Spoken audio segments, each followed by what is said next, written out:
안녕하세요. 사연을 부탁해입니다. 오늘의 사연을 소개하겠습니다. 우리 아버지는 막노동판에서 일하는 그런 일꾼이었습니다. 배움이 짧았기에 뜨내기처럼 여기저기 돌아다니면서 일을 해야만 했어요. 거기다 제가 초등학교 다니던 무렵 엄마가 큰 병으로 돌아가셨기에 아빠는 더욱 힘든 삶을 살아야만 했습니다. 누군가 일자리가 있다고 하면 한달음에 달려가야만 했기에 저는 전학도 자주 가야만 했는데요. 제 기억에는 중학교에 가기 전까지 4번이나 전학을 다녔던 것 같습니다. 하지만 그런 환경 속에서도 저는 공부를 꽤 잘하는 편이었어요. 집에 홀로 있는 날이 많았고 딱히 할 것도 없었기에 손에서 책을 놓지 않았거든요. 그냥 뭔가 새로운 것을 알아가는 재미가 있었다고 해야 할까요? 그나마 운이 좋았던 것인지 만나는 선생님마다 좋은 분들을 만나게 돼서 제게 문제집도 사주고 이런저런 조언도 많이 해주셨어요. 그렇게 저는 지방에 있는 국립대 법학과에 합격을 하게 되었습니다. 아버지는 밤낮으로 일하면서 제 뒷바라지를 했고요. 비록 지방 국립대이긴 했지만 제가 대학에 합격했을 때 아버지가 뛸 듯이 기뻐했습니다. 하지만 아버지는 항상 제게 미안해했는데요. 네 성적 정도면 서울에 있는 대학교도 갈 수 있었다고 하던데 아빠가 못나서 정말 미안하다. 미안하긴 뭐가 미안해. 아빠가 얼마나 열심히 살았는데. 조금만 기다려. 내가 꼭 사법고시 합격해서 아빠 호강시켜줄게. 호강은 무슨 호강이야. 이 아빠는 너만 잘 되면 더 이상 바랄 게 없어. 아빠가 열심히 일해서 네 뒷바라지 할 테니까 넌 공부만 열심히 해. 알았지? 아빠 너무 무리하지 않아도 돼. 며칠 전에도 말했지만 나 그 학교에서 장학금 받을 수 있거든? 그니까 너무 무리하지 말고 항상 건강관리해야 해. 제 말에 아버지가 눈물을 훔치셨는데요. 사실 그 국립대에 입학을 했던 이유 중 가장 큰 이유가 장학금을 받을 수 있다는 거였거든요. 아버지는 제가 그 장학금 때문에 서울에 있는 대학에 가지 못했다며 많이 아쉬워했고요. 하지만 그게 뭐가 중요하겠습니까? 어느 대학을 다니던 저만 열심히 하면 되는 거라고 생각했거든요. 그 뒤 저는 대학에 입학해서도 정말 열심히 공부했습니다. 사법고시에 합격을 해서 아버지의 한을 풀어드리고 싶었거든요. 그러던 어느 날 아버지가 제게 소고기를 먹으러 가자고 했어요. 성은아, 이번에 좋은 일자리를 구했다. 일자리? 무슨 일자리인데?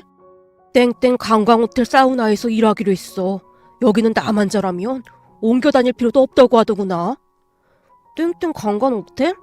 아빠가 거기서 무슨 일을 하는데? 그게 말이야. 거기서 잔심부름도 하고 음료수 그런 것들 팔면 돈을 좀 벌 수 있을 거야. 무엇보다도 매달 고정 수입이 들어온다고 하더구나. 그래? 근데 힘들고 그런 건 아닌 거지? 힘들긴 뭐가 힘들어. 그동안 막노동판에서 잔뼈가 굵어서 이런 건 아무것도 아니야. 아버지의 얼굴에는 기쁨의 미소가 가득했습니다. 아버지가 그렇게 좋아했던 이유가 있었는데요. 공사장에서 일을 하다가 다리를 다쳐서 한동안 일을 못하고 있었거든요. 사고가 난 뒤 수술까지 했지만 왼쪽 다리가 약간 불편했기에 그 뒤로는 공사장에서 일을 할 수 없었어요. 그랬기에 호텔에 일자리가 생긴 것을 좋아할 수밖에요. 하지만 지금 돌이켜보면 그게 화근이 될 줄 누가 짐작이나 했겠습니까? 그렇게 한동안은 아버지 얼굴에 미소가 끊이질 않았어요. 아버지는 그곳 사우나 수면실에서 잠이 든 손님들을 깨워준다거나 수건 정리, 청소, 그리고 음료수를 파는 그런 일들을 한다고 했는데 나중에 알고 보니 잡일이란 잡일은 혼자 다 했더라고요. 그러니까 한마디로 그곳에서 사람 대접도 받지 못한 채 일을 하고 있었던 겁니다. 특히나 그 호텔 사장 성격이 개차반 중에 개차반이었던 모양인데요. 아버지를 하찮게 여기며 그렇게 못살게 굴었다고 하네요. 그랬기에 하루하루 아버지의 얼굴은 어두워져만 갔는데요. 그런 아버지를 보며 제가 걱정스레 말했어요. 아빠, 거기 일 힘들면 그만둬. 나 장학금 받아서 돈 들어갈 일도 많지 않아. 그리고 내가 틈틈이 아르바이트하면 괜찮을 거야. 힘들긴 뭐가 힘들어. 넌 아무 걱정하지 말고 공부나 열심히 해. 이런 건 아무것도 아니야. 진짜 괜찮아. 근데 요즘 아빠 얼굴이 계속 안 좋아 보인단 말이야. 아니야. 좀 피곤해서 그래. 그러니까 넌 아무 걱정하지 마. 아버지는 그저 그 말만을 할 뿐이었어요. 그 뒤 저는 입대를 했고 아버지는 여전히 그곳에서 일을 하고 있었습니다. 그러다가 제가 제대를 하고 왔는데요. 제가 없는 동안 아버지 얼굴이 더욱 안 좋아져 있었습니다.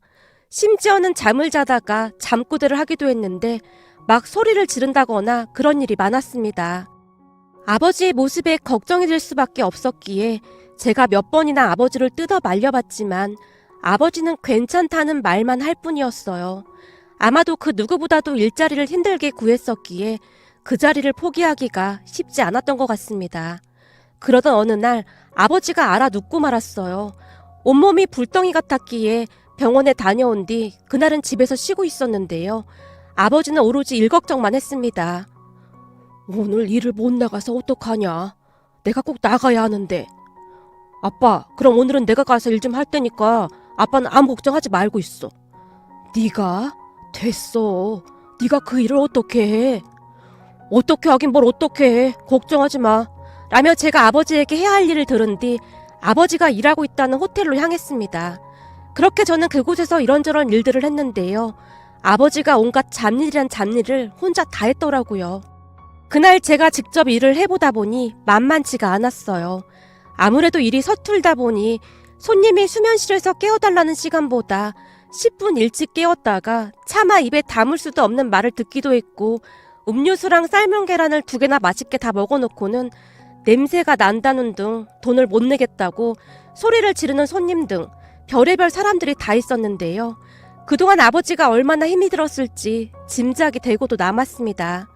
그렇게 정신없이 일하던 중 한 남자가 사우나에서 나왔는데요. 주변을 두리번거리더니 구두 닦고 있던 아저씨에게 큰 소리로 물었어요. 여기 김씨 오늘 안 나왔나? 예, 사장님. 오늘은 김씨가 몸이 안 좋아서 저기 김씨 아들이 대신 나왔습니다. 김씨 아들? 그 법대 다닌다던 그 아들? 사장이란 사람이 저를 빤히 바라봤어요. 제가 김씨 아들인가? 네, 맞습니다. 김씨 아들입니다. 사장 앞에서 굽신굽신거리며 닦고 있던 구두를 손에 든 채 최씨 아저씨가 말을 했는데요. 갑자기 사장이 손짓으로 저를 불렀어요. 사장의 손짓을 보며 제가 어리둥절해 있자 최씨 아저씨가 급히 구두를 내려놓고는 제게 뛰어와서 제 등을 떠밀었어요. 뭐해? 사장이 부르는데 얼른 뛰어가지 않고. 네? 알겠습니다. 제가 얼떨결에 뛰어가서는 사장이라는 사람에게 인사를 했는데요. 야, 네 아버지 아픈 거 맞아? 괜히 꾀병 부리는 거 아니야? 네? 꾀병이라니요? 아니 그러니까 내 말은 일하기 싫어서 괜히 엄살 피우는 거 아니냐 그 말이야. 넌 법대 다닌다는 놈이 말귀를 그렇게 못 알아듣냐? 역시 지방 법대를 다녀서 그런지 머리가 안 따라주나 보네. 내가 네 아버지한테 듣자 하니 너 대학 졸업하고 사법고시 준비할 거라고 하던데 너 그거 완전 정신 나간 행동인 거 알고 있는 거냐? 서울 법대 졸업하고도 사법고시 떨어지는 사람이 수두룩한데 지방대 출신이 사법고시 친다고 깝치고 다니지 말고 그냥 어디 공장이라도 들어가서 일이나 해. 안 그럼 네 아버지처럼 이런 잡일이나 하고 살게 될 거니까. 사장이 저를 곁눈질로 보면서 한껏 비웃고 있었어요. 그런 사장을 보며 그동안 아버지가 얼마나 힘이 들었을지 짐작이 되고도 남았는데요. 사장이란 인간은 인간의 탈을 쓴 동물 같아 보였거든요. 사장의 말을 들으며 화가 머리끝까지 났지만 저는 우선 꾹 참고 있었어요. 제가 입을 꾹 다물고 있자 사장이 더욱 기고만장한 표정으로 제게 말했어요. 왜? 기분 나쁘냐? 기분 나쁠 거 없어. 이게 바로 진짜 세상이야. 돈 없는 것들은 평생을 그렇게 살아야 하는 거다 이 말이야. 그건 그렇고 너 네 아버지한테 인수인계 똑바로 안 받았냐? 사장이 다시 손짓으로 구두 닦는 아저씨를 불렀어요. 이봐 최씨, 내가 사우나에서 나오면 제 아버지가 어떻게 했나 읊어봐. 그 얘기를 듣고 구두 닦던 아저씨가 음료 파는 냉장고 문을 급히 열더니 칡즙 한 봉지를 꺼내서는 급히 뜯었는데요. 빨대까지 꽂아서 사장에게 두 손으로 받치는 게 아니겠습니까? 사장이 잔뜩 거드름을 피우며 최씨 아저씨가 내민 칡즙을 받아들고는 쪽쪽 빨아먹더니만 다 먹은 빈 봉지를 최씨 아저씨에게 집어 던지다시피 하고는 밖으로 나갔고요. 빈 칡즙 봉지를 받아든 최씨 아저씨가 사장을 있는 대로 노려보며 말했어요. 괴차반도 저런 괴차반이 없다니까. 나이도 나보다 훨씬 어린데 맨날 반말이나 찍찍해대고 진짜 더러워서 못해먹겠네. 저 음료수 김씨가 다 돈 주고 산 건데 매일 와서 공짜로 처먹고는 10원 한 푼도 낸 적이 없다니까. 잘 봤지? 그동안 네 아버지가 이런 대접 받으면서 살았다. 그래도 너 하나 보고 버티고 또 버틴 거야. 네 아버지는 입만 열면 네 자랑이었어. 그러니까 넌 꼭 사법고시 합격해서 네 아버지 한을 좀 풀어줘라. 이게 다 우리가 못 배워서 이리 사는 게 아니겠냐. 그리고 오늘 일은 나도 모른 척 할 테니까 너도 그냥 모른 척 해라. 네 아버지 알면 괜히 속만 상하지 않겠냐. 최씨 아저씨가 혀를 차며 뒤를 돌아섰는데요. 사장의 행동에 너무나 화가 치밀어 올라 이까지 갈게 되더라고요. 그리고 그날 제가 아버지에게 일을 당장 그만두라고 몇 번이나 다시 말을 했지만 너 사법고시 합격하면 그때 그만둘게. 어디 가나 그 정도 터세는 있기 마련이야. 이 아버지가 꼭 약속하마. 너 공부만 시키고 그때는 진짜 그만둘게. 라며 말을 듣지 않았어요. 그 뒤에도 제가 몇 번이고 아버지를 말렸지만 아버지는 요지부동이었어요. 지금에 와서 돌이켜보면 그때 아버지를 말리지 못했던 것이 두고두고 한이 되곤 한답니다. 그렇게 저는 공부에 더욱 매진하기 시작했어요. 그 누구보다도 빨리 사법고시에 합격을 해야만 했거든요. 그러던 어느 날 제 인생을 뒤흔들고도 남을 만한 일이 일어났습니다. 그날은 비까지 추적추적 내리던 그런 날이었어요. 그날도 열심히 공부를 하고 집으로 돌아갔는데요. 집으로 전화 한 통이 걸려왔습니다. 전에 호텔 사우나에서 만났던 그 최씨 아저씨라는 분이었어요. 저기 김씨 아들이지? 지금 빨리 땡땡병원으로 가봐. 김씨가 이러다가 쓰러져서 방금 구급차에 실려갔는데 거기로 간다고 했어. 네? 우리 아버지가 쓰러지셨다고요? 그래. 그러니까 얼른 가보라고. 그런데 말을 하던 최씨 아저씨가 분하다는 듯이 한마디를 더 했는데요. 이게 다 그 사장놈 때문이야. 사람을 그렇게 달달 볶아대니 사람이 견딜 수가 있겠어? 아유, 나쁜 놈. 아주 나쁜 놈이야. 천벌 받을 거야. 말을 하고 있던 최씨 아저씨의 목소리가 많이 떨리고 있었어요. 저기 김씨 아들, 공부 열심히 해서 아버지 서름 다 갚아주라고. 저게 사람이야? 인간 말종이지. 최씨 아저씨가 몇 마디를 더 하다가는 급히 전화를 끊는 듯 했습니다. 최씨 아저씨와의 전화를 끊은 뒤 저는 혼이 반쯤 나간 상태로 급히 병원으로 달려갔는데요. 제가 도착하기 전 이미 아버지는 돌아가신 상태였습니다. 넋이 나가있던 제게 의사가 말하기를 뇌출혈인데 손을 쓸 수가 없었다는 말만을 할 뿐이었어요. 세상에 아버지와 저 둘뿐이었는데 그런 아버지가 세상을 떠났다는 사실이 믿어지지가 않았기에 처음 한동안은 눈물조차 나오지 않았는데요. 분명 아침까지만 해도 같이 식사를 하고 이야기를 했던 우리 아버지가 그토록 싸늘하게 누워있다는 사실이 도무지 믿겨지지가 않았거든요. 아버지는 그렇게 제 곁을 떠나가셨습니다. 어찌어찌 아버지의 장례식을 치르긴 했지만 찾아올 사람도 많지 않았기에 장례식장은 쓸쓸하기만 했습니다. 호텔 사장은 코빼기도 비추지 않았고 단지 최씨 아저씨만이 찾아와서 한동안 눈물을 흘리다 갔습니다. 눈물만 흘리던 최씨 아저씨가 제 눈치를 보며 말했어요. 사장놈은 안 왔지? 나쁜 놈, 천하의 나쁜 인간 같으니라고. 사람이 이렇게 됐는데 코빼기도 안 비춰? 내가 그동안 악질을 많이 보긴 했지만 악질도 그런 악질은 처음이야. 네가 잘 돼야 한다. 그래야 네 아버지 원수 갚는 거야. 라는 말을 했어요. 그렇게 알게 된 사실인데요. 아버지가 쓰러졌던 그날도 사장이 아무 이유도 없이 아버지를 괴롭혔던 모양입니다. 최씨 아저씨 말로는 호텔에 무슨 일이 있어서 며칠간 경찰서를 들락날락 했다는데요. 아마도 그 화풀이를 아버지한테 한 것 같다고 했어요. 그 말을 듣는데 온몸에 전율이 느껴질 정도였습니다. 당장 가서 그 인간을 끝장내고 내 인생도 끝내버릴까 하는 생각마저 들었거든요. 그렇게 한동안 그 사장이란 인간을 어떻게 해야 할까 하는 생각에 학교도 가지 않은 채 복수할 생각만 하고 있었는데요. 며칠 후 교수님이 우리 집 주소를 확인해서 직접 찾아오셨습니다. 놀란 제가 아무런 말도 하지 못한 채 교수님을 바라만 보고 있다가는 급히 인사를 했는데요. 교수님, 장례식장에 와주셔서 감사했습니다. 감사하긴 당연히 가야지. 근데 너 요즘 왜 학교도 안 나고 그러고 있어? 물론 지금 네가 상심이 큰 건 잘 알겠지만 돌아가신 아버지를 생각해서라도 이러면 안 되는 거야. 네 아버지가 널 얼마나 아꼈는데 네가 이러고 있어. 참, 너 아직 밥도 안 먹었지? 내가 오다 보니 저 앞에 삼겹살집이 있던데 우선 밥부터 먹자. 라며 교수님이 저를 끌고 삼겹살집으로 들어갔어요. 그리고 삼겹살과 소주를 시켰는데요. 너 술 못 먹는 거 잘 알고 있는데 오늘은 그냥 마셔라. 가끔은 술에 힘이 필요할 때도 있는 거다. 라며 제게 소주를 따라줬어요. 평소 제가 존경하던 교수님이었기에 제가 아무 말도 없이 소주만 들이켰는데요. 야 이놈아, 맨속에 그렇게 소주만 들이키면 속 버린다. 라며 교수님이 제 입에 삼겹살을 넣어줬습니다. 그렇게 점점 취기가 오르기 시작했고 제가 교수님께 소개했던 이야기를 하기 시작했어요. 그러니까 그 호텔 사장한테 복수하고 싶다, 뭐 그런 얘기들이었습니다. 제 이야기를 한동안 듣기만 하던 교수님께서 조용히 말을 꺼냈는데요. 그래, 지금 네 심정이 오죽하겠냐. 억울하지? 아주 억울해서 미치겠지. 잘 들어. 근데 앞으로 이런 억울한 일을 안 당하려면 네가 뭐부터 해야겠니? 그러려면 네 힘부터 길러야 한다. 한마디로 아무도 널 건드리지 못하도록 강해져야 한다 그 말이야. 나도 아주 오래전에 우리 어머니가 음주운전 뺑소니를 당했었는데 아무런 힘이 없으니 내가 할 수 있는 게 없더구나. 음주운전 사고를 낸 사람이 엄청난 부잣집 아들이었거든. 세상이 원래 그런 거야. 힘이 없으면 그냥 당하고 사는 거다. 그래서 나는 이를 악물고 여기까지 왔다. 내 스스로 힘을 키우기 위해서 말이야. 그러니까 복수니 뭐니 그런 생각은 다 집어치우고 너도 스스로 힘을 키워.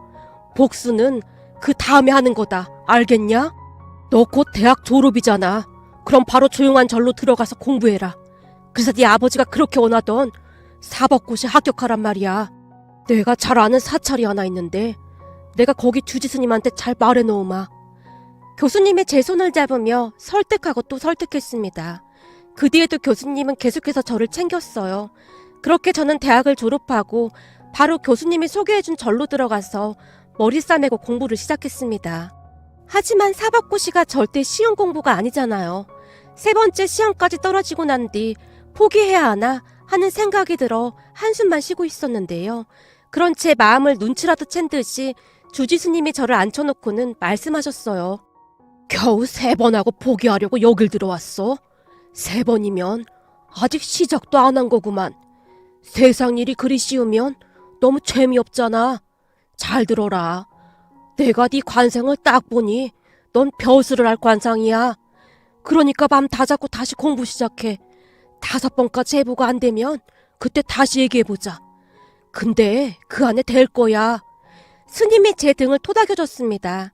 스님의 말에 다시 용기를 얻어 공부를 시작했고 4번째 만에 드디어 사법고시에 합격을 했습니다.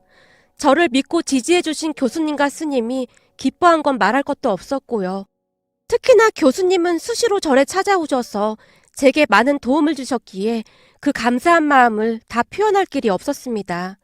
저는 지금도 제 은인이신 그분들을 자주 찾아뵙고 있답니다.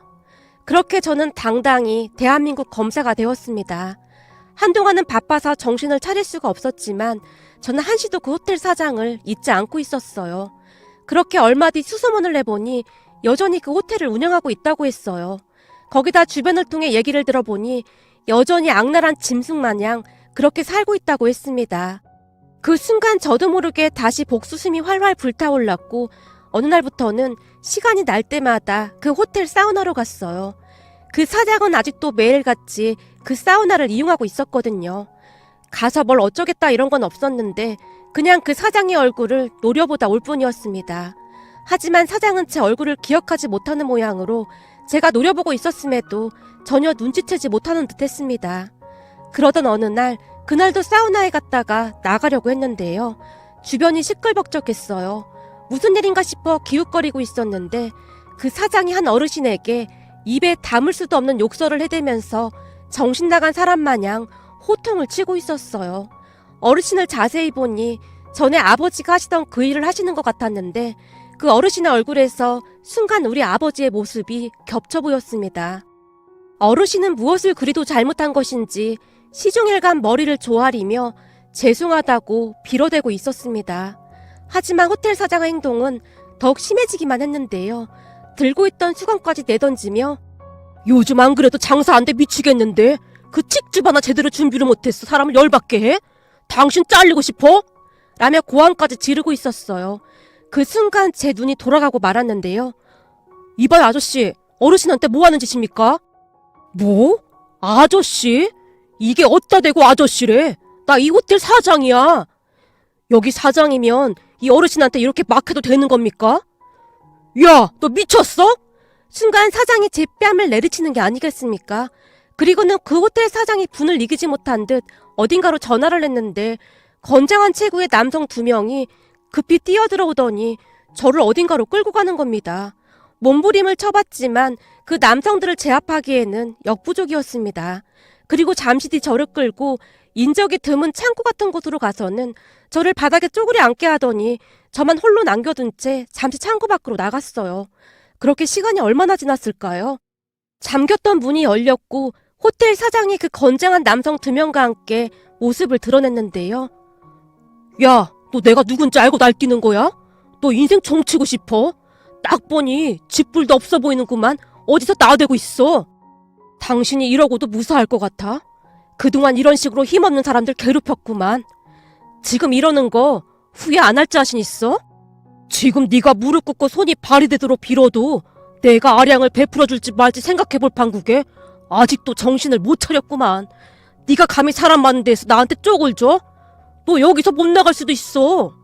호텔 사장의 협박이 계속 이어졌습니다. 협박을 하면서 제 뺨도 몇 차례 올려붙였어요. 호텔 사장은 제가 생각했던 것보다 훨씬 더 질이 나쁜 인간이었습니다. 그렇게 호텔 사장은 계속해서 제게 소리까지 지르며 협박하고 있었는데요. 잠시 뒤 밖에서 소란스러운 소리가 들리더니 낯익은 사람 1명과 여러 명의 경찰이 그곳으로 들이닥쳤습니다. 그 사람을 보며 제가 반갑게 외쳤고요. 아, 수사관님, 왜 이렇게 늦게 오셨어요? 이 사람들이 어찌나 협박을 해대는지 저 큰일 날 뻔했잖아요. 아, 죄송합니다. 검사님 전화 받고 바로 출동했는데 여기 위치를 찾느라 시간이 좀 걸렸습니다. 직원들한테 창고 위치를 물어보러 찾다 보니 그렇게 됐습니다. 어디 다친 데는 없는 겁니까? 다친 곳이 왜 없겠어요. 제 몰골 좀 보세요. 대한민국 검사 꼴이 말이 아니네요. 제가 수사관님을 보며 장난스레 말했는데요. 뭐 검사? 그러니까 네 말은 네가 지금 대한민국 검사다 그 말인 거냐? 야, 니들 휴대폰 안 뺏고 뭐 했어? 라며 뒤에 있던 덩치들에게 호텔 사장이 소리쳤는데요.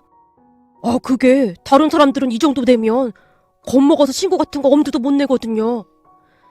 아주 스스로 자백을 하고 있구만. 생긴 것도 어리버리한 게 하는 짓도 어리버리하니 호텔이 문 닫기 일부 직전이지. 이래서 머리가 나쁘면 팔다리가 고생한다는 말이 있나 보네. 제가 호텔 사장을 한껏 비웃으며 말했어요. 그리고 잠시 뒤 경찰이 호텔 사장과 일행 2명을 경찰서로 연행했습니다. 경찰서로 끌려간 호텔 사장의 얼굴은 새하얗게 질려 있었는데요. 저기 검사님, 제가 진짜 검사인 줄 알았다면 감히 그런 짓을 했겠습니까? 요즘 호텔 손님도 떨어지고 진짜 문 닫기 직전인데 그 영감이 일도 제대로 못하고 해서 제가 그만 화가 나서 한마디 한 겁니다. 근데 검사님한테 그렇게 할 의도는 하늘에 맹세코 전혀 없었습니다. 그러시겠지. 하늘에 맹세코 없어야겠지. 대한민국 검사를 협박하고 감금까지 했는데 말이야. 그리고 내가 조사를 좀 해보니 임금 체불에다가 죄질이 아주 안 좋더구만. 참, 그리고 당신 말이야. 혹시 김경태라는 분 기억나는지 모르겠네. 김경태요? 그게 누군데요? 한참 전에 당신 호텔에서 일하다가 돌아가신 우리 아버지인데 역시나 기억을 못하는구만. 하필이면 재수없게 우리 사우나에서 뒤지고 난리야. 그때 당신이 그랬다면서. 그럼 당신이 그때 그 절름발이 아들 지방대 다니던? 이제야 기억이 나나 보네. 지방대 다니던 그 아들이 결국에는 대한민국 검사가 됐어. 잘 들어. 난 당신 절대 용서 못해. 내 모든 걸 걸고 나올 수 있는 최대 형량으로 받게 해줄 거니까 기대 한번 해보시라고. 힘없는 사람들 괴롭힌 죄값 그대로 다 돌려받아야 할 거 아니야.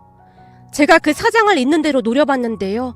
사장의 입술이 파르르 떨리면서 얼굴이 새파랗게 질려 있었어요. 그리고는 갑자기 제 다리를 붙들더니 빌어대더라고요. 물론 저는 상관도 하지 않았고요. 그 뒤 그 사장이 제게 몇 번이나 무릎까지 꿇은 채 빌고 또 빌어댔지만 저는 눈도 깜빡하지 않았습니다. 거기다 그 호텔 다른 직원들도 작정을 하고 증거를 제시하며 그 사장이 처벌받기를 원했습니다. 그동안 워낙 많이 당했던지라 터질 게 터진 게 아닌가 싶었어요. 그 사람들의 모습에서 우리 아버지의 모습이 보였는데요. 얼마나 힘들었을까 하는 생각에 가슴이 미어졌습니다. 그때 당시 제가 지켜주지 못했다는 생각만 가득했거든요. 그 관광호텔 사장은 결국에는 구속이 되었습니다. 1심에서 징역 5년이 선고되었거든요. 조사해보니 그동안 이런저런 문제로 신고를 당한 게 한두 번이 아니더라고요. 그 관광호텔 지하에 나이트클럽도 운영하는데 거기에 오는 손님들 중 저같이 당한 사람이 한둘이 아니었다고 하네요. 지금 생각해보면 그렇게 크지도 않은 관광호텔 하나를 가지고 그토록 유세를 부렸다는 생각에 씁쓸하기만 했습니다. 앞으로 저는 대한민국 검사로서 강자에게는 더 강하게, 그리고 약자에게는 더욱 너그럽고 정의로운 검사가 되도록 노력하겠습니다. 오늘의 사연은 여기까지였습니다. 즐겁게 보셨다면 구독, 좋아요 부탁드립니다. 고맙습니다.